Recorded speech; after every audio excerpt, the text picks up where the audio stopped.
हाँ जी, ये मई जून नहीं फरवरी मार्च 24 का पेपर है, ये हमने आज डिस्कस करना है। और आर्टिफिशियल इंटेलिजेंस के ऊपर एक ये पैराग्राफ है, एआई के ऊपर, क्योंकि लेटेस्ट था 24 वाला पेपर, तो उसमें आया था। जापान और यूएस का डेटा गिवन था, और ये कुछ छोटे छोटे क्वेश्चन थे और 2 6 नंबर के क्वेश्चन थे। अनएम्प्लॉयमेंट से रिलेटेड क्वेश्चन था और स्पेशलाइजेशन से रिलेटेड। सेक्शन बी पहले हम डिस्कस करते हैं। आंसर करना है आपने 1 क्वेश्चन। डिमांड सप्लाई डायग्राम से आपने बताना है कि introduction of interact tax affects करता है इक्विलिब्रियम को मार्केट में। और दूसरा क्वेश्चन जो है वो है जी रिलेटेड टू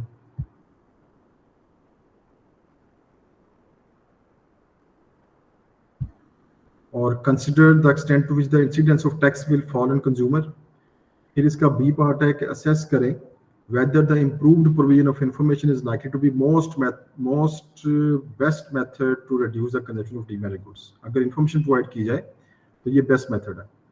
और फिर है जी सेक्शन बी का with the help of formula आपने एक्सप्लेन करना है। इनकम नेसेसिटी डिमांड इंपॉर्टेंट है, और अगर ये राइज कर जाए तो उससे कंजम्पशन ऑफ गुड और सर्विसेज पे क्या फर्क पड़ेगा, क्या इंक्रीज होंगी कि नहीं होंगी।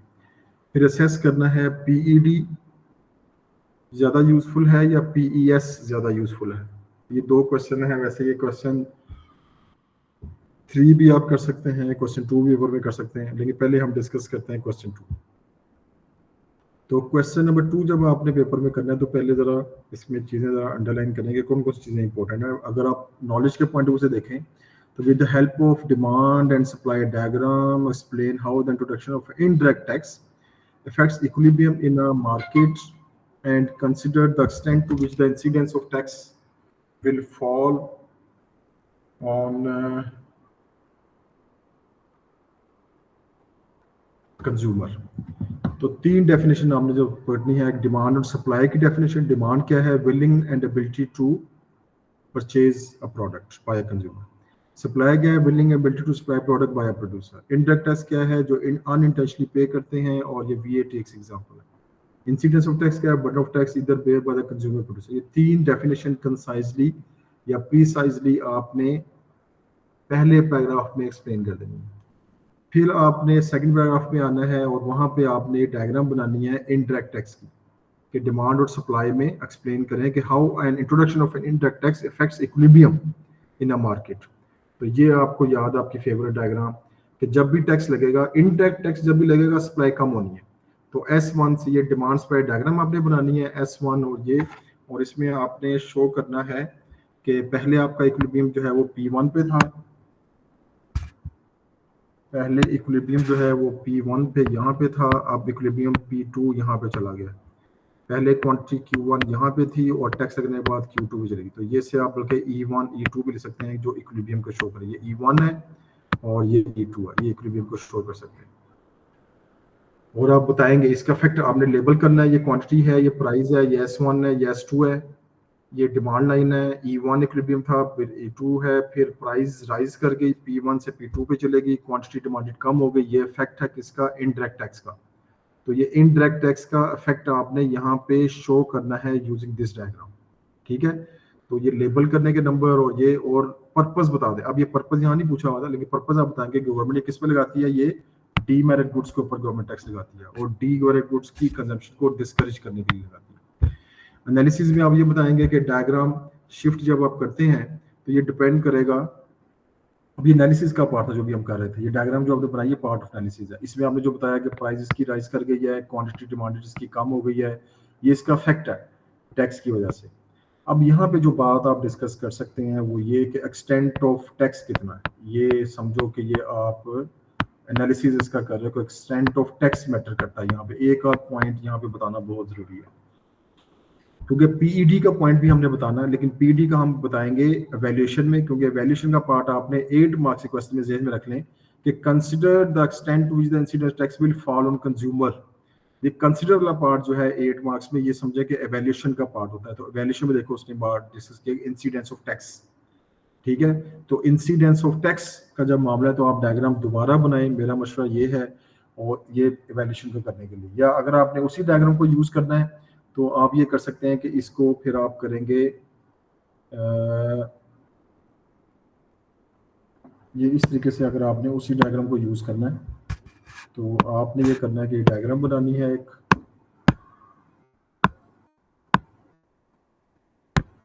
जिसमें आप ये बताएंगे कि इस डायग्राम के मुताबिक ये डिमांड और सप्लाई थी, ये इक्विलिब्रियम था, ये सप्लाई S1 से S2 पे गई, ये वर्टिकल डिस्टेंस आपने लेना है, जिसमें प्राइजेस का डिफरेंस जो है P1 P2 ये कंज्यूमर का बर्डन ऑफ टैक्स है और नीचे वाला प्रोड्यूसर का बर्डन ऑफ टैक्स है, और क्वांटिटी जो है वो Q1 से Q2 पे आई। अब आपने बताना है कंसिडर, जो उसने पूछा था कि एक्सटेंट ऑफ टैक्स, तो एक्सटेंट ऑफ टैक्स जो है वो डिपेंड करेगा PED के ऊपर।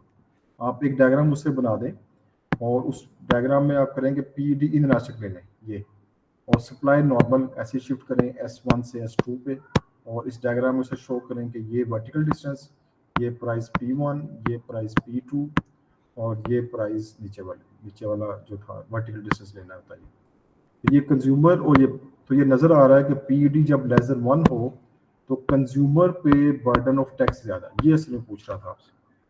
तो अब आप यहाँ पे दो बातें उसे बता सकते हैं कि जब भी PED लेस देन 1 हो, PED लेस देन 1 है तो कंज्यूमर के ऊपर बर्डन ज्यादा है, और अगर PES ग्रेटर देन 1 है फिर भी कंज्यूमर के ऊपर बर्डन ज्यादा है, और फुल बर्डन कंज्यूमर के ऊपर कब आएगा ये भी आप बता सकते हैं। अगर आपको याद है तो बता दें, अदरवाइज इतनी बात बहुत है पेपर में बताने के लिए। PED लेस देन 1 को और लेस करें तो ये 0 पे चला जाएगा, PS ग्रेटर 1 को और इंक्रीज करें तो ये इन्फिनिटी पे चला जाएगा। तो ये वो केस हैं, ये दो केस, PES इन्फिनिटी और PED इज 0, ये फुल बर्डन किसके ऊपर आएगा, कंज्यूमर के ऊपर आएगा टैक्स का।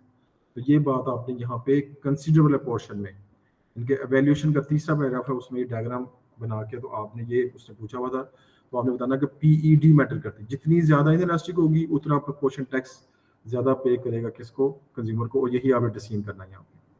तो ये वैल्यू ऑफ टैक्स है, ये दो चीजें, वैल्यू ऑफ टैक्स और एक्सटेंट ऑफ टैक्स, ये दो, इसमें से एक चीज आप यहाँ डिस्कस कर दें एनालिसिस के अंदर, दूसरी चीज आप यहाँ पर डिस्कस कर दें। अब आ जाइए क्वेश्चन बी पे। 2B है, assess whether the improved provision of information is likely to be the best method to reduce the consumption of demerit goods। अब डेफिनेशन किसकी लिखनी है, demerit goods की, provision of information की। अब आप पहला कोशिश करें demerit goods की डेफिनेशन लिखें कि ये ओवर कंज्यूम होती हैं, ओवर प्रोड्यूस होती हैं ड्यू टू इंफॉर्मेशन फेलियर के, कंज्यूमर कैन नॉट जज the cost, can not right जज द कॉस्ट और social cost of this product. तो ये क्या हुआ, फिर मार्केट फेल होगी। मार्केट फेल का मतलब कि inefficiency of, inefficient allocation of resources है। जब इनएफिशिएंट एलोकेशन रिसोर्सेज है, मार्केट फेलियर है, तो फिर बताएं जी गवर्नमेंट इंटरवेंशन करेगी, और उसका एक मेथड है प्रोविजन ऑफ इंफॉर्मेशन। देखो पूरा लिंक बनाया हमने, डीमेरिट गुड्स को डिफाइन किया, ये मार्केट फेलियर का कॉज है, मार्केट फेलियर को डिफाइन कर दिया, यहाँ पे गवर्नमेंट इंटरवेंशन करेगी, तो ये लिंक आपने पूरा एस्टैब्लिश कर दिया। अब गवर्नमेंट इंटरवेंशन करेगी, उसके डिफरेंट मेथड है, one of them is provide information. अब इंफॉर्मेशन के ऊपर फोकस करना है। गवर्नमेंट क्या करेगी, लोगों को एजुकेट करेगी कि आप डीमेरिट गुड स्मोकिंग जो है वो ना करें। अब इंफॉर्मेशन कैसे प्रोवाइड करेगी, एक मेथड बता दीजिए। गवर्नमेंट क्या करेगी कि मीडिया के जरिए,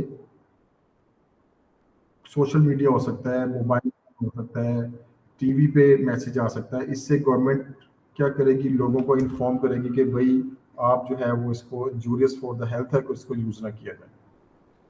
और फर्दर आपने ये करना है इसमें क्या बताएंगे कि ये जो गवर्नमेंट इसकी कॉस्ट बियर करेगी, एनालिसिस का पॉइंट कि गवर्नमेंट जो इन्फॉर्मेशन प्रोवाइड करेगी उसकी कॉस्ट कैसे आएगी, सिलेक्शन ऑफ सोशल मीडिया कैसे होगा, फिर वो टारगेट ऑडियंस से मैसेज चला जाएगा नहीं चला जाएगा, और उसका इफेक्ट गवर्नमेंट को कैसे पता चलेगा कि डिमांड उसकी कम होनी चाहिए। ठीक है, आप चाहे तो इसकी ये डायग्राम भी बना सकते हैं, डायग्राम जरूरी नहीं है, अगर आपको याद है तो बना दें। आप देखना इन्फॉर्मेशन प्रोवाइड करने से डिमांड कम होगी। ऊपर हमने टैक्स लगाया था, टैक्स इंडायरेक्ट टैक्स जब होता है तो सप्लाई S1 से S2 पे गई। अब क्या इन्फॉर्मेशन प्रोवाइड कर रहे हैं, तो इन्फॉर्मेशन प्रोवाइड की सक्सेस ये होनी चाहिए कि डिमांड D1 से D2 पे आनी चाहिए। ठीक है, तो इसकी क्वांटिटी Q1 से Q2 पे ये आप शो कर सकते हैं। अब उसने पूछा था क्या ये बेस्ट पॉलिसी है, तो आप बताएं कि नहीं, एक और पॉलिसी हम यूज कर सकते हैं, और वो पॉलिसी कौन सी है, पी मेन वाली पॉलिसी बता दें। ठीक है, पी मेन वाली को आप पॉलिसी बताएं कि ये alternative policy, minimum price, taxation और रेगुलेशन बैक्ड बाय फाइन्स। अब क्योंकि टैक्सेशन वाली पॉलिसी ए पार्ट में डिस्कस हो चुकी है, तो आप बी पार्ट में डिस्कस ना करें, आप बी पार्ट में मिनिमम प्राइस के ऊपर फोकस करें। उसकी डायग्राम बनाएं कि पी मिनिमम भी असल में क्या होता है कि गवर्नमेंट टैक्स लगाती है। कैसे टैक्स लगाती है, इसकी डायग्राम बना के बता दें कि गवर्नमेंट ये काइंड ऑफ टैक्स का अल्टरनेटिव है असल में। ये अल्टरनेटिव क्या है कि आपने कहना जी गवर्नमेंट क्या करेगी कि ये इक्विलिब्रियम प्राइस है तो इसे शिफ्ट करके ऊपर ले जाएगी, ये पी मिल है और मार्केट प्राइस ये थी, ये डिमांड है, ये सप्लाई है, तो इसकी जो क्वांटिटी है वो इतनी क्या हो जाएगी, रिड्यूस हो जाएगी। यही गवर्नमेंट चाहती थी कि Q1 से Q2 पे।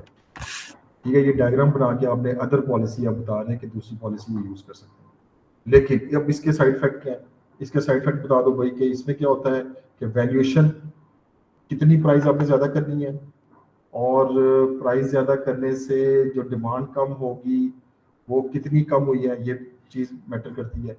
और इफेक्टिवनेस ऑफ पॉलिसी यानी कि इसके पॉजिटिव और नेगेटिव। एक पॉजिटिव बता दें कि इसकी प्राइस ज़्यादा होने से, ये देखो इसकी प्राइस ज़्यादा होने से इसकी डिमांड क्या हो जाएगी, कम हो जाएगी और लोग जो है उसे कम यूज़ करना शुरू कर देंगे। एनालिसिस पॉइंट में एक आपने पीडी का पॉइंट बताना है, इफेक्टिवनेस बतानी है, वो एक यहाँ पे बता दें। और वैल्यूएशन में आके फिर डिटेल में डिस्कस करना है कि जब लोगों को मीडिया के जरिए इन्फॉर्म किया जा रहा है, ये कॉस्ट बताई जा तो मैटर करेगा सोशल मीडिया कौन सा सेट किया जाए, उसकी कॉस्ट क्या होनी चाहिए। और फिर आप फर्दर यहाँ पे ये भी बताएंगे कि जो गवर्नमेंट ने पी मिन का उसमें पीईडी मैटर करे। तो ये 3 से 4 पॉइंट आपने एवैल्यूएशन में डिटेल में इसके यहाँ पे डिस्कस करने हैं। एवैल्यूएशन के 4 मार्क्स आपको मिलने हैं और कंक्लूड जरूर करना कि बेस्ट अप्रोच कौन सी है। अब आप अबव डिस्कशन से बता दें कि पी मिन बेहतर है, क्योंकि पी मिन एक ऐसी चीज़ है, हमेशा याद रखें कि जब कंज्यूमर की पॉकेट में बात आती है ना, उस वक्त कंज्यूमर जो है वो थोड़ा बाज आने की कोशिश करता है। तो कंज्यूमर को जब प्राइस ज़्यादा पे करनी पड़ेगी पी मिन के केस में, तो वो उससे ज़्यादा बाज आएगा। ठीक है, इनके आप बताएं कि पी मिन बेटर पॉलिसी है as compare to information provide करना, क्योंकि इन्फॉर्मेशन प्रोवाइड करना जब हम गवर्नमेंट करती है तो उसमें किसी टारगेट ऑडियंस के पास वो इन्फॉर्मेशन जाती है और किसी के पास नहीं जाती। फिर आ जाइए आप क्वेश्चन 3 पे। With the help of the formula explain the meaning of income nest demand and the consider the extent to which a rise in income will increase the consumption of all goods and services. तो income nest demand की definition, YED क्या होता है, percentage change in quantity demanded due to percentage change in income. ठीक है, तो formula आपने जरूर इसका मेंशन करना है। वाईडी जब भी आप लिखेंगे तो आपने लिखना है जी percentage change in quantity demanded divided by percentage, वही जो बोला मैंने आपको उसी को इन वर्ड्स आपने लिख भी देना है। और अब असल में जो क्वेश्चन है वो ये है, उसकी तरफ जाएं। तो पहले डेफिनेशन बता दी, एक्यूरेट फॉर्मूला लिख दिया, और आप फिर तीसरी चीज़ यहाँ पे बतानी है कि इसका जो आंसर आता है या तो पॉजिटिव आएगा या नेगेटिव आएगा। ठीक है, अगर इसका आंसर पॉजिटिव आ जाए वाईईडी का, तो आपने बताना है कि पॉजिटिव आंसर शो करता है कि ये नॉर्मल गुड है। नॉर्मल गुड का मतलब कि इनकम राइज करने से हम इसकी डिमांड क्या कर रहे हैं, राइज कर रहे हैं। इसका मतलब कि इनकम जब कम होगी तो हम इसकी डिमांड कम करेंगे। दूसरी आपने चीज़ बतानी है कि वाईईडी अगर नेगेटिव है तो वो किसके लिए होता है, इन्फीरियर गुड के लिए होता है। इन्फीरियर गुड्स क्या हैं, इन्फीरियर गुड्स वो हैं जब इनकम हमारी राइज करती है तो हम इसकी डिमांड कम करते हैं, और जब इनकम कम होगी तो फिर आप इसकी डिमांड वापस राइज कर देंगे। सीधी सीधी बात, आपने कोई डिटेल यहाँ बताने की जरूरत नहीं। ये आपने बता दिया। अब जो उसने पूछा था पॉजिटिव वैल्यू का, अब आपने यहाँ पे डायग्राम ऑप्शनल है, अगर आपको याद है तो डायग्राम बनाएं, अगर नहीं याद है तो डायग्राम ना बनाएं। और ये जो हमने बात लिखी इधर नॉलेज में, वो चाहता है कि सिर्फ ये बता दें कि इससे हम नॉर्मल और इन्फीरियर गुड्स को डिफाइन कर सकते हैं। और एनालिसिस में आपने जाके सारी डिटेल बतानी जो आपको बताई कि वाईडी पॉजिटिव है तो नॉर्मल गुड्स है, इसका मतलब ये होता है कि इनकम राइज करने से, ये सारी डिटेल जो बताई ये पार्ट ऑफ एनालिसिस है। अब जो खास बात उसने पूछी हुई है कि जस्टिफाइड करें कि अप्रूव, अच्छा यहाँ पे एग्जांपल भी दे सकते हैं आप। ठीक है, एग्जांपल जो है ये भी पार्ट ऑफ एनालिसिस है। ये आप बता दें जी कि ये फूड होती है, कि फूड हम ज़्यादा यूज़ करना शुरू कर देंगे या लग्जरी ज़्यादा यूज़ करना शुरू कर देंगे, दोनों एग्जांपल बता दें। इन दोनों की डिटेल अभी आगे आएगी। यहाँ पे बता दें जी आप नॉन ब्रांडेड गुड्स कम यूज़ करेंगे। ठीक है, ये पार्ट ऑफ एग्जांपल। और डायग्राम मैं कहता हूँ अगर नहीं आपको आती तो ना जाएं, अगर आती है तो आप बना सकते हैं। पॉजिटिव के केस में डायग्राम क्या बनानी है और नेगेटिव के केस में डायग्राम क्या बनाएं। जब नॉर्मल गुड है तो आपने डायग्राम ये वाली बनानी है, इंफीरियर है तो उस केस में डायग्राम ये बनानी है। यहाँ पे लेंगे इनकम वाई, यहाँ पे लेंगे क्वांटिटी। डायग्राम इजी है, बस इन नेगेटिव और पॉजिटिव कंसेप्ट जब भी पॉजिटिव होता है रिलेशनशिप तो diagram left to right upward जाती है, जब भी नेगेटिव रिलेशन है लेफ्ट टू राइट डाउनवर्ड आती है। इनकी यहाँ पे इनवर्स रिलेशन होता है। ये आपने बता के अब जो अगला पार्ट है इसका वो ज़्यादा इंपॉर्टेंट है। उससे पूछा and consider the extent to which a rise in income will increase the consumption of all goods and services. ये असल में वही बात है जो आपको बताई थी कि पॉजिटिव जो हमने बताया, अब ये वाला जो बताया पॉजिटिव के हम दो हिस्से करते हैं कि जब इनकम राइज की तो ये सारा हमने कहा जी पॉजिटिव है, ये वाई डी क्या था पॉजिटिव। अब इस वाई डी पॉजिटिव हमने दो हिस्से किए, एक वो पॉजिटिव जिसमें वाई डी की वैल्यू 1 और 0 के बिटवीन है, और एक वो पॉजिटिव जिसमें वाई डी की वैल्यू ग्रेटर देन 1 है। इसको हम अज्यूम करते हैं कि ये लग्जरी है और ये वाली गुड्स जो है वो क्या है, ये फूड है। तो आपने बताना है कि जब आपकी इनकम राइज करेगी तो एक सम लिमिट लिमिटेड इंक्रीज आएगी फूड में, लेकिन ज्यादा इंक्रीज किस में आएगी, वो लग्जरी में आएगी। ये आपने बात यहाँ बतानी है, ये वैल्यूएशन बतानी है। तो कंसिडर का जो पार्ट है, कंसिडर इनकम इंक्रीज सारी गुड्स की सर्विसेज की डिमांड राइज करती है, आपने कहना नहीं, लग्जरी की डिमांड ज्यादा राइज करेगी, फूड की demand up to some limit, क्योंकि इसकी वैल्यू वाई डी 0-1 के दरमियान में है और इसकी वाई डी ग्रेटर देन 1 है। अगर आपने इसकी डायग्राम बनानी है तो इसकी भी डायग्राम जो है वाई डी अगर 0 और 1 के दरमियान में है तो इसकी डायग्राम या आपने पॉजिटिव ये नॉर्मल इस तरीके से बनानी है, और अगर वाई डी ग्रेटर देन 1 है तो उसकी डायग्राम ये इलास्टिक, ज्यादा इलास्टिक आएगी। थोड़ी सी इनकम राइज करने से डिमांड में चेंज बहुत ज्यादा आई है, इसमें थोड़ी सी राइज करने से इनकम में चेंज इतनी, देखो ये गैप कम है as compare to this gap. ये आपने डायग्राम से शो कर सकते हैं, डायग्राम में कंफ्यूज ना हो तो इन वर्ड्स इतना बता देना काफी है कि वाई डी 1 और 0 के दरमियान में है तो फूड में लिमिटेड चेंज, लग्जरी में ज्यादा चेंज, और नॉर्मल लग्जरी गुड्स है वही बात हमने डिफाइन कर दी। और आपने बताना है यहाँ पे चीज एक जो एवेल्यूशन का पॉइंट एक आध ऐड कर सकते हैं कि वो क्या मैटर करेगा, हैबिट मेकिंग गुड्स तो नहीं है, लाइकिंग डिसलाइकिंग तो नहीं है, क्वालिटी इंप्रूव होती है उधर लोग ज्यादा जाते हैं। फिर ये भी चीज मैटर करती है कि इनकम कितनी ज्यादा राइज की है या थोड़ी राइज की है। अगर थोड़ी राइज किया तो फिर इतना ज्यादा फर्क, फिर ज्यादा फर्क नॉर्मल गुड्स के ऊपर यानी कि फूड के ऊपर ही पड़ेगा, लेकिन अगर इनकम बहुत ज्यादा राइज किया तो फिर लग्जरी के ऊपर ज्यादा फर्क पड़ेगा। ये एक दो पॉइंट है जो आप इसमें ऐड कर सकते हैं in the part of valuation. इसी के सेकंड पार्ट में अगर जाएं, assess whether an estimate of the price as demand for a product is likely to be more useful to a firm than an estimate of price as supply. तो पहले definition, PED क्या चीज है, PED percentage change in quantity demanded divided by percent change in price, और ये elastic होता है अगर ग्रेटर देन 1, इनइलास्टिक होता है अगर लेस देन 1। इतना बताना बस, ज्यादा डिटेलिंग का नहीं, फॉर्मूला सा लिख दें। फिर डेफिनेशन में PES percentage change in quantity supplied change और divided by percentage change in price, और इसमें भी आपने क्या करना है, फॉर्मूला लिखना है और आपने बताना है, फिर आपने बताना है कि ग्रेटर देन 1 है तो इलास्टिक, लेस देन 1 है तो इनइलास्टिक। ठीक है, अब ये आपने इंफॉर्मेशन बता दिया। अब अहम बात, उसने पूछा था फर्म के लिए कौन सा इंपॉर्टेंट है, ये हमारा एनालिसिस शुरू होने लगा।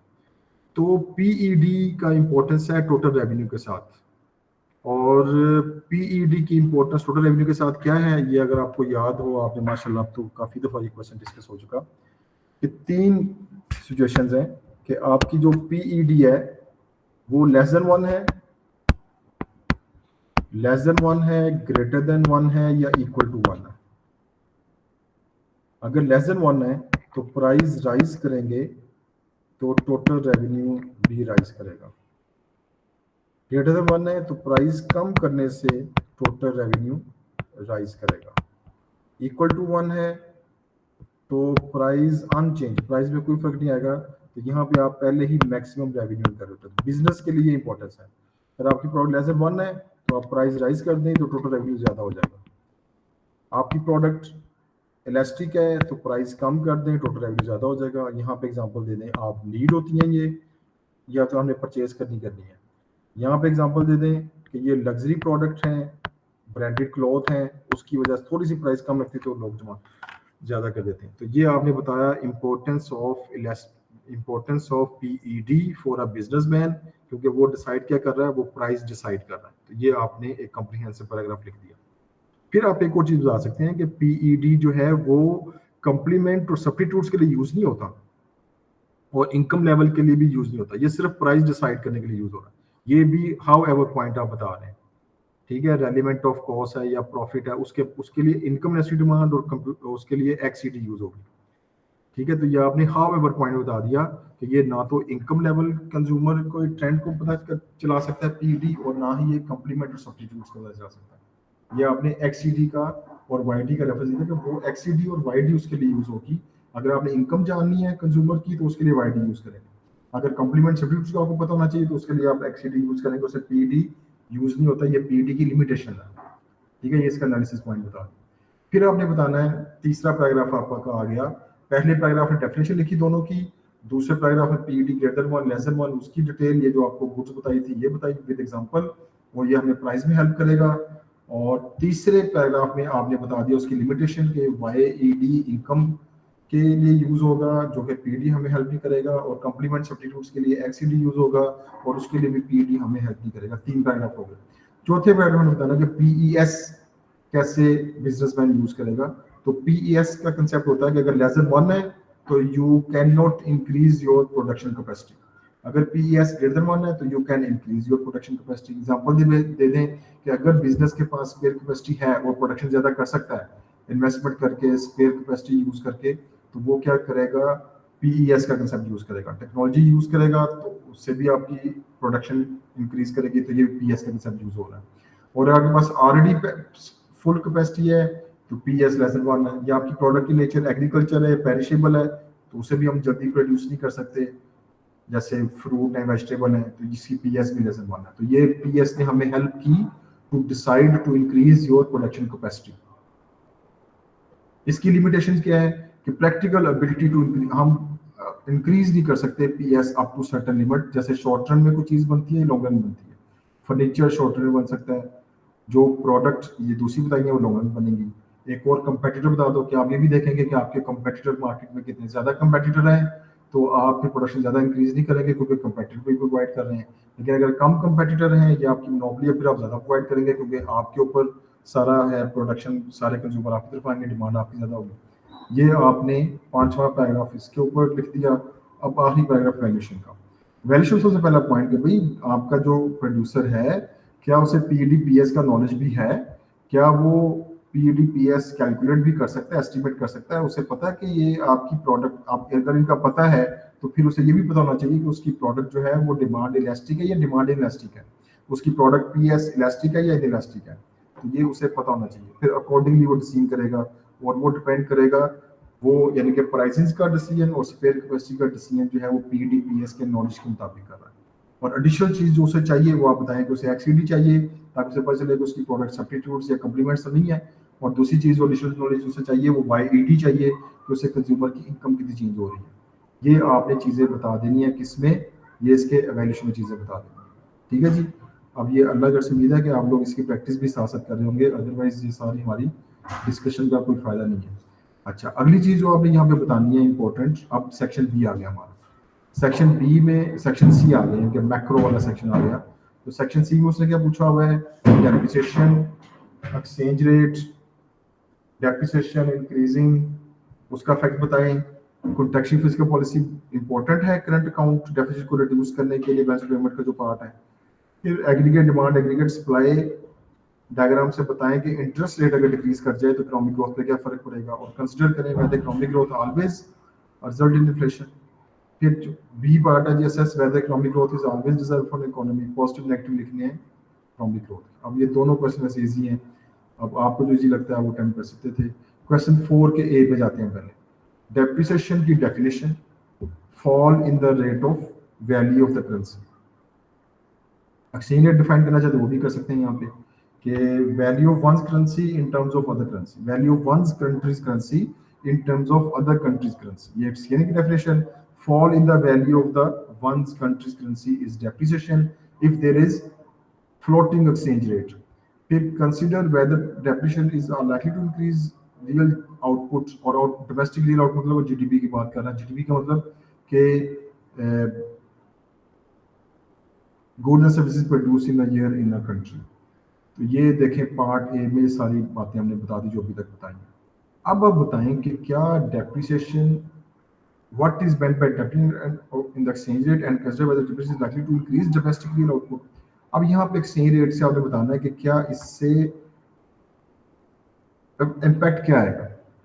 तो ये इम्पैक्ट आपने याद रखना है, ये हम पहले भी जो क्वेश्चन में डिस्कस कर चुके हैं कि डेप्रिसिएशन करने से क्या होता है कि prices of export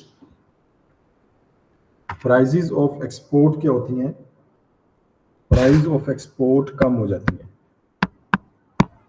price of export कम हो जाएंगी, प्राइस ऑफ इंपोर्ट ज़्यादा हो जाएंगी। इसकी प्राइस ऑफ एक्सपोर्ट जब ज़्यादा है तो हमारी एक्सपोर्ट ज़्यादा होगी। प्राइस ऑफ इंपोर्ट जब ज़्यादा है तो इससे इंपोर्ट कम होगी। तो इन दोनों का इफेक्ट जो है वो ये आएगा कि हमारा x माइनस एम क्या कर जाएगा, वो हमारा राइज कर जाएगा, क्योंकि x राइज कर रहा है और m फॉल कर रहा है। तो अल्टीमेट इफेक्ट इसका ये आएगा। अब आपने डिमांड सप्लाई डायग्राम बना के बताना है कि इसका AD पे जब AD x माइनस एम, आपको याद है ना AD क्या है, AD बता दें, बल्कि लिखें उधर कि ये C प्लस आई प्लस G और प्लस x माइनस एम है। अब जब x माइनस एम राइज कर रहा है तो आपका जो AD है वो इधर ऊपर शिफ्ट, इधर लिखें कि ये AS है, इधर लिखेंगे AD इधर चला गया AD2 पे, जिसकी वजह से प्राइस लेवल PL1 से PL2 पे चला गया। ये आपने प्रॉपर इसे लेबल भी करना, ये Y1 और ये Y2, ये इधर चला गया, इसे रियल GDP कहते हैं। इसे लिखेंगे पहला फैक्ट है, ये सेकंड फैक्ट है, ये थर्ड फैक्ट।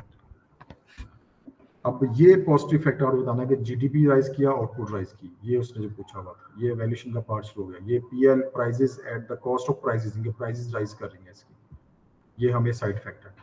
ये रेट, ये देखो ये डायग्राम बना के हमने शो कर दिया एक्स माइनस एम का क्या इफेक्ट आया, उसे डोमेस्टिक रियल आउटपुट इंक्रीज किया।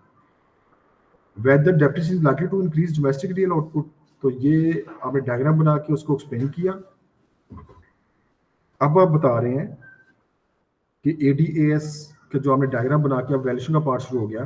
तो अब आपने वैल्यूएशन में बता, ये बल्कि आप बता चुके हैं यहाँ पे जी। अब आपने एक बार बताना है कि पॉजिटिव फैक्ट क्या है। रियल जीडीपी राइज किया है, यानी कि आउटपुट राइज किया।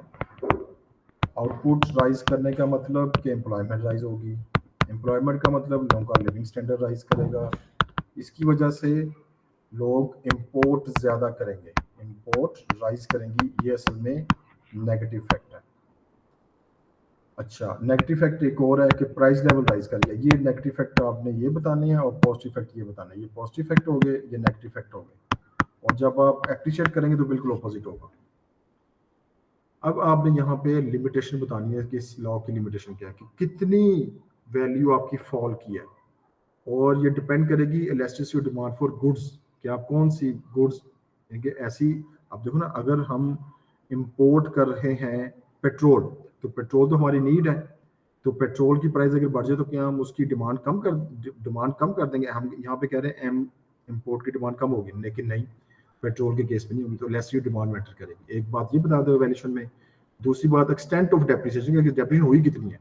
अगर पहले करेंसी का रेट 280 था, अब 281 हो गए, 280 से 281 हो गया है, तो ₹1 से इतना फर्क नहीं पड़ेगा। लेकिन अगर 280 से 300 हो गया, ठीक है, डॉलर का रेट, या 280 से 310 हो गया, फिर फर्क पड़ेगा।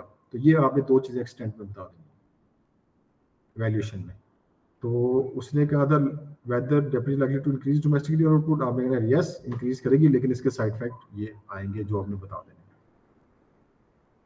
फिर assess whether contractionary fiscal policy likely the best way to reduce current account deficit on the current balance of payment। तो फिजिकल पॉलिसी की डेफिनेशन, तो फिजिकल पॉलिसी क्या चीज़ है, government use physical policy to address या to correct या to achieve macro economic objectives like inflation, unemployment, कम growth, ये लिख देना।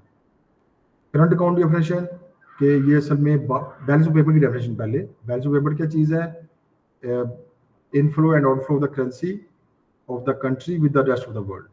उसके 3 पार्ट हैं, one of them is current account. Current capital और फाइनेंशियल अकाउंट बताने की जरूरत नहीं है। करंट अकाउंट क्या, current account consist of 4 part, trading goods, trading services, primary income, secondary income, बस ये बता देना।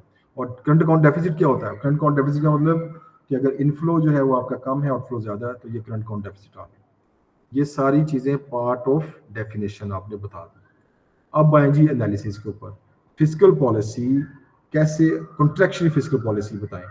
कॉन्ट्रैक्ट आप बताएं जी, physical policy, contractionary physical policy बताएं। कॉन्ट्रैक्शनरी फिजिकल पॉलिसी क्या है, कॉन्ट्रैक्शनरी फिजिकल पॉलिसी गवर्नमेंट क्या करेगी, टैक्सेस को इंक्रीज कर देगी, गवर्नमेंट स्पेंडिंग कम करेगी। क्यों करेगी, ताकि लोग कंजम्पशन कम करें, फर्म्स इन्वेस्टमेंट कम करें। इसकी वजह से हमारी इंपोर्ट कम होगी। ठीक है, लोग यानी कि इंपोर्ट जब कंजम्पशन ही टैक्स लग गया, टैक्स की परचेजिंग पावर लोगों की कम हो गई, परचेजिंग पावर के कम होने से इंपोर्ट कम हो गई, तो हमारा जो एडी है वो बैक गियर लगाएगा, AD1 से हम AD2 पे आ जाएंगे, AD1 से AD2 पे। रीजन क्या है यहाँ पे? रीजन है टैक्स लगना। पहले प्राइस लेवल PL1 पे था, अब प्राइस लेवल PL2 पे आ गया, टैक्स लगने की, ये टैक्स लगने की वजह से हुआ है। टैक्स इंक्रीज किए हैं और गवर्नमेंट स्पेंडिंग डिक्रीज की है, टैक्स इंक्रीज किए हैं, और जो आपका Y1 या GDP है वो इधर फॉल कर गया। अब जो बातें ऊपर की थी पिछले क्वेश्चन में, उसके ऑपोजिट देखो यहाँ पे आ गया। अब ये वाला पॉजिटिव फैक्ट है, और एक और पॉजिटिव फैक्ट आएगा जब लोगों की, यहाँ पे एक और नेगेटिव फैक्ट क्या आया असल में? नेगेटिव फैक्ट यहाँ पे ये आया, नेगेटिव फैक्ट ये आया कि GDP हमारा कम कर गया, उससे एम्प्लॉयमेंट कम हो गई, उससे लोगों की इनकम कम हो गई। इनकम जब कम होगी तो लोग इंपोर्ट कम करेंगे, ये दूसरा पॉजिटिव। एक पॉजिटिव ये, एक पॉजिटिव ये। अब ये रिलेट कर रहे हैं मुझसे क्वेश्चन के साथ। इंपोर्ट जब कम होगी तो इंपोर्ट के कम होने से हमारा जो x माइनस m है वो डेफिनेटली कम होगा। तो ये असल में पार्ट है किसका? करंट अकाउंट का। तो इंपोर्ट के कम होने से, इसके कम होने से तो हमारा जो डेफिसिट है वो कम होगा। ये दो बातें हैं, या तो ये कहें जी डेफिसिट कम होगा, या फिर ये कहेंगे सरप्लस हमारा क्या करेगा? इंप्रूव करेगा।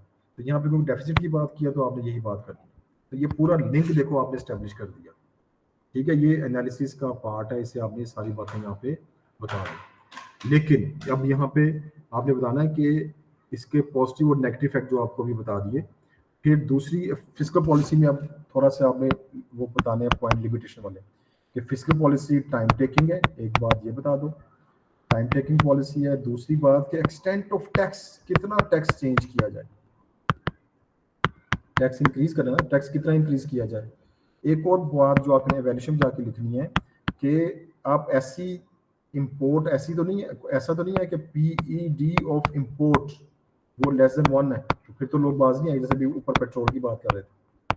ठीक है, और दूसरी बात आपने वैल्यूएशन बतानी है कि PED ऑफ x भी मैटर करेगी भाई। तो PED x जो है वो भी मैटर करेगी कि वो कितनी हमारी राइज कर रही है, फॉल कर रही है, क्योंकि उसकी वजह से एक्सपोर्ट राइज कर रही हैं या फॉल कर रही हैं। तो ये आपने 2 पॉइंट इसके बता दो एनालिसिस में, 2 पॉइंट वैल्यूएशन बाद में बताने हैं। ये पेपर में साइड पे चीज़ें लिख लिया करें। अब जब भी आपको बताया कि जब भी ये 12 नंबर वाला क्वेश्चन होता है, जब वो पूछा बेस्ट पॉलिसी, तो आप एक और पॉलिसी का जरूर रेफरेंस दें। अब आपकी मर्जी है यहाँ पे मॉनेटरी पॉलिसी का बताना है या सप्लाई साइड पॉलिसी का बताना है। मैं वैसे स्टूडेंट्स को ये कहता हूँ कि आप डिमांड साइड पॉलिसी एक बता दी जो क्वेश्चन में थी, जो कि हमने अभी डिस्कस की फिजिकल पॉलिसी। तो मॉनेटरी पॉलिसी भी डिमांड साइड है, तो ज्यादा बेहतर आप यहाँ पे सप्लाई साइड पॉलिसी बताएं। अब सप्लाई साइड पॉलिसी का बता दें कि सप्लाई साइड पॉलिसी में कंफ्लिक्ट कम आएंगे। असल में हम इसलिए सप्लाई साइड पॉलिसी यूज करते हैं कि सप्लाई साइड पॉलिसी में क्या होता है कि एग्रीगेट सप्लाई जब राइज करता है तो इससे प्राइजेस भी देखो कम होती हैं और GDP भी राइज करता है, इसमें कंफ्लिक्ट कम आते हैं। ये AS1 से बल्कि से LRAS लिखना चाहिए क्योंकि ये लॉन्ग रन होती है, LRAS2। तो इसमें प्राइस लेवल भी कम हो रहा है, ये देखो, और इधर GDP भी राइज कर रहा है। तो आपने वो जो हम कर चुके हैं बात, इसके पॉजिटिव चीजें बता दें, इसके दो टूल बता दें, इसमें टेक्नोलॉजी गवर्नमेंट प्रमोट करती है, एजुकेशन ट्रेनिंग इंप्रूव करती है, इंफ्रास्ट्रक्चर इंप्रूव करती है। कोई सी पॉलिसी इसमें से 2-3 बता देनी है, short run versus long run. और यहाँ पे जाके एवेल्यूशन में बताना है वही जो आपको भी 2 पॉइंट बताए कि एवेल्यूशन बताओ भाई, ये 2 पॉइंट है ना एवेल्यूशन के, ये प्राइस रेसिव डिमांड वाला जो इंपोर्ट की और एक्सपोर्ट की, एक तो ये पॉइंट बताओ, और दूसरा बताओ कि सप्लाई साइड पॉलिसी भी में ये इशू है कि सप्लाई साइड पॉलिसी आप यूज कर सकते हैं लेकिन ये टाइम टेकिंग है और इस पे इन्वेस्टमेंट भी ज्यादा चाहिए। ये 2 बातें बता के एंड पे उसने पूछा जी विच वन इज बेटर, तो आपने बताना SSP बेटर है क्योंकि इसमें कंफ्लिक्ट कम आते हैं, विदाउट एनी कंफ्यूजन की आपने चीज बता देनी है। फिर ये देखो, with the help of aggregate demand aggregate supply diagram explain how decrease in interest rate could cause economic growth and consider whether economic growth will always result in inflation. Definition aggregate demand की, total demand of the economy जिसमें 4 component है, consumer consumption करता है by household, firms investment करती हैं, government spending करती है और export minus import. Aggregate supply diagram, ये कंट्री की टोटल आउटपुट है at the given in the short term, बताओ शॉर्ट टर्म डिस्कस करो। In the short term there is no tend to change in FOPs. फिर economic growth, consistent rise, continuous rise in GDP. फिर inflation, consistent rise in the value of goods and services over a period of time. चार definition आ गई, ठीक है। Economic growth, inflation, interest rate भी बता दो। इंटरेस्ट रेट क्या होता है? The cost of loan, when the consumer और firm borrow loan from the bank, तो they have to pay their price. तो प्राइस ऑफ लोन क्या है? वो बोरोइंग की जो प्राइस है वो इंटरेस्ट रेट। अब आओ जी डायग्राम के ऊपर, उसने क्या पूछा था? इंटरेस्ट रेट क्या कर दिया जाए? डिक्रीज कर दिया जाए। इंटरेस्ट रेट के डिक्रीज करने से जो डायग्राम बनेगी वो इंटरेस्ट रेट जब आप डिक्रीज करेंगे तो ये डायग्राम बनेगी, ये वाली। इंटरेस्ट रेट जब डिक्रीज करेंगे, रीजन बतानी है आपने प्रॉपर। इंटरेस्ट रेट जब डिक्रीज किया जाएगा तो लोग लोन ज्यादा लेंगे, कंज्यूमर भी और फर्म्स। जब लोन ज्यादा लेंगे तो 81 82 की कर जाएगा। नुकसान इसका, ये प्राइस लेवल राइज कर जाएगा। बेनिफिट इसका, ये हमने सारा डिस्कस किया, इसके पॉजिटिव नेगेटिव, ये सेम वही है। अच्छा जी, फिर क्वेश्चन में उसने एक और चीज पूछी, ये आपने इसमें बता दिया, एनालिसिस का पार्ट है ये, और इसमें वही जो आपको पॉजिटिव नेगेटिव बताए थे वो आपने यहाँ पे बता देने। Consider whether economic growth will always result in inflation. क्या जब ये वाली इकोनॉमिक ग्रोथ हम करेंगे, आपने ये भी बताया जो पॉजिटिव ने फुल कैपेसिटी, अब डिपेंड करेगा कि अगर ये हमारा जीडीपी राइज कर रहा है, तो अगर ऑलरेडी हम फुल कैपेसिटी पे थे तो अब फर्दर तो हमारी कैपेसिटी ऑफ फार्म इंक्रीज नहीं हो सकती, तो फिर इकोनॉमिक ग्रोथ फर्क नहीं पड़ेगा। लेकिन ऑलरेडी अगर हम अपनी लोअर कैपेसिटी पे प्रोड्यूस कर रहे थे या कि हमारे पास स्पेयर कैपेसिटी अवेलेबल थी, फिर इकोनॉमिक ग्रोथ फर्क पड़ेगा, लेकिन it will also lead to inflation. ये बात आपने वैल्यूएशन में जाके बतानी है। तो यहाँ पे फिर अल्टरनेटिव पॉलिसी का रेफरेंस दे सकते हैं कि यहाँ पे एसएसपी यूज करें, फिर ऐसा नहीं होगा। तो ये एक्सटेंट ऑफ इंटरेस्ट रेट कितना चेंज किया ये मैटर करेगा, साइज एंड मैग्नीट्यूड कितनी की है वो मैटर करेगा, अनइंटरटेड, ये इतने सारे पॉइंट है, इसमें से कोई दो लिखने हैं आपने या एक लिखना है, क्योंकि एक तो उसने आपको भी बताया कि consider by the economic growth always result in inflation, तो आपने बताया यस इकोनॉमिक ग्रोथ मैटर करेगी। अगर ये वाला जो केस उसने बताया इंटरेस्ट रेट वाला केस, इसमें ऐसा होगा। तो अल्टरनेटिव पॉलिसी क्या है? एसएसपी यूज करें तो फिर ऑपोजिट हो जाएगा, फिर इन्फ्लेशन नहीं होगी, इन्फ्लेशन बल्कि कम होगी और इकोनॉमिक ग्रोथ ज्यादा करेगी। उसकी डायग्राम की जरूरत नहीं है, लेकिन आप बता सकते हैं ये जो आपको अभी बताया ये वाला। देखो ना, यानी कि जो बातें उसने पार्ट 4A में जो आंसर हो सकते थे वो सेम उस तरह का उसने 5 में पूछा हुआ है। तो आप ये आंसर करें, क्योंकि पेपर में तो एक करना ना आपने, या ये करेंगे या ये करेंगे, तो उसमें आपने ये चीजें सारी बतानी। अब आज अगला question, assess whether economic growth is always desirable for an economy। Definition सिर्फ इकोनॉमिक ग्रोथ की। इकोनॉमिक ग्रोथ क्या होती है जी? इकोनॉमिक ग्रोथ हमारी कंसिस्टेंट राइज इन जीडीपी या कंटिन्यूस राइज इन जीडीपी। अब आपने यहाँ पे इसके डिजायरेबल होती है, तो अब इसके पॉजिटिव क्या है जी? इनकम लोगों की ज्यादा होगी, इनकम ज्यादा होगी, पोटेंशियल बेनिफिट ज्यादा होंगे, होल्डिंग चल रही है। तो इसमें आपने रिडक्शन अनएम्प्लॉयमेंट होगी, गवर्नमेंट फाइनेंसेस ज्यादा होंगे, इंटरनेशनल कंपटीशन इंक्रीज करेगी, कंज्यूमर सब बिजनेस कॉन्फिडेंस ज्यादा होंगे, लोगों की क्वालिटी ऑफ लाइफ इंप्रूव करेगी, क्वालिटी ऑफ लाइफ इंप्रूव करेगी, लाइफ एक्सपेक्टेंसी, एजुकेशन है, इतने सारे बेनिफिट है वो लिख पाएंगे क्लास में, नोट्स में भी, सारे नोट्स में अवेलेबल है। लेकिन अब ये एक पैराग्राफ में डेफिनेशन लिखी, दूसरे पैराग्राफ में आपने बेनिफिट बताने हैं, तीसरे पैराग्राफ में आपने नेगेटिव बताने हैं। Explanation of cost of economic growth for an economy, inflation होगी, करंट अकाउंट डेफिसिट हो सकता है, इनइक्वालिटी आएगी, पोल्यूशन आएगी। ये तीसरे पैराग्राफ में कॉस्ट बता देंगे। चौथे पैराग्राफ ये इस क्वेश्चन में लिखने का मार्जिन है, लेकिन पैराग्राफ बना लें आप। तो consider that fully assess the relative perspective economic growth for economy arise at the reason conclusion. Cause of economic growth कौन सा? अब ये जो वैल्यूएशन आपकी थोड़ी अच्छी होनी चाहिए कि आपका कॉज ऑफ इकोनॉमिक ग्रोथ कौन सा है, एक्चुअल ग्रोथ है या पोटेंशियल ग्रोथ है। नोट्स देखिएगा कि एडी में इंक्रीज करने की वजह से हो रही है या एएस की वजह से हो रही है, ये मैटर करेगा।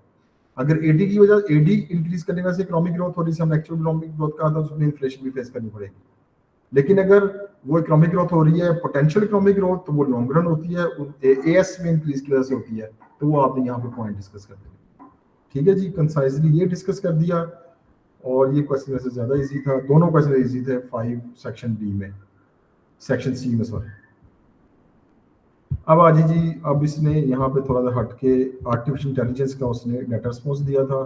सिंपल सिंपल क्वेश्चन, इसके ज़्यादा मुश्किल नहीं से पूछे। Using the information table 1, compare the change in projected real GDP growth of Japan with that in the US between 2022 और 2025।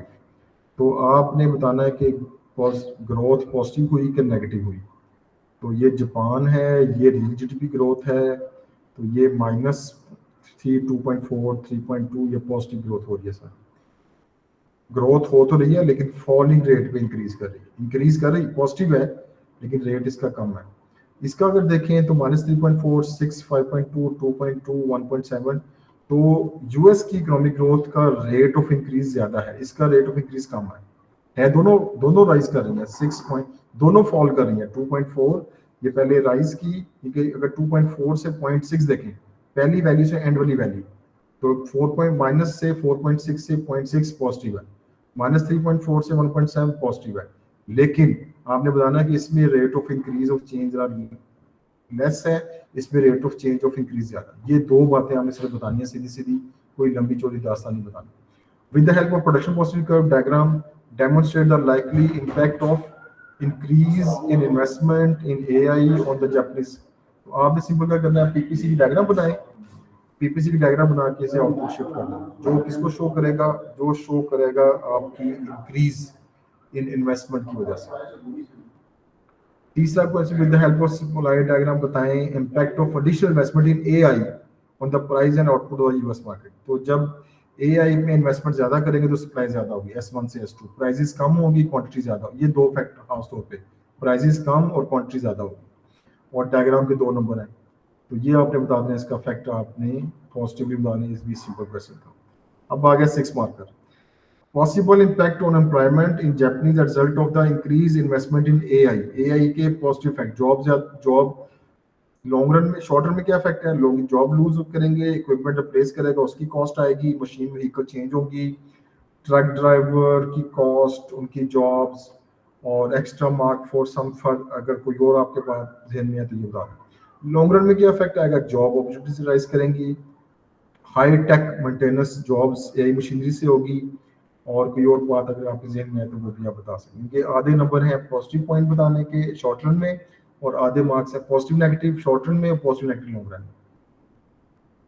Assess the likely impact of the growth of AI on the specialization and trade of countries such as Japan।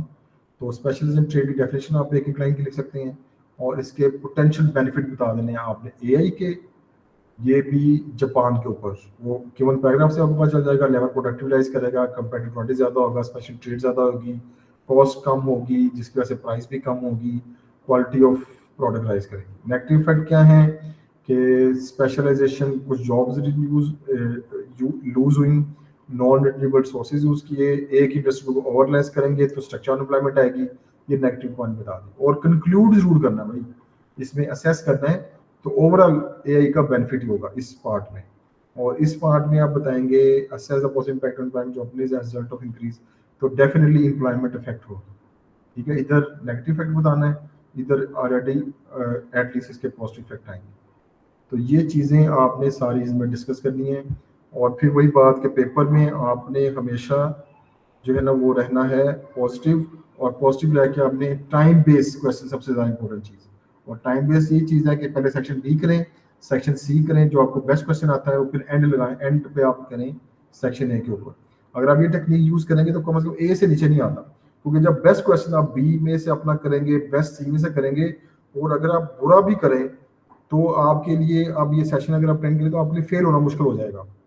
यानी कि आप section B में 10 number भी अगर ले लें, आधे नंबर ले लें, क्योंकि बुरा पेपर करके भी, सेक्शन सी में भी बुरा पेपर करके 10 नंबर ले लें, और सेक्शन ए में बुरा पेपर 10 10 10 30 बनते हैं, तो थ्रेशोल्ड अभी जो चल रहा है वो 20-22 है।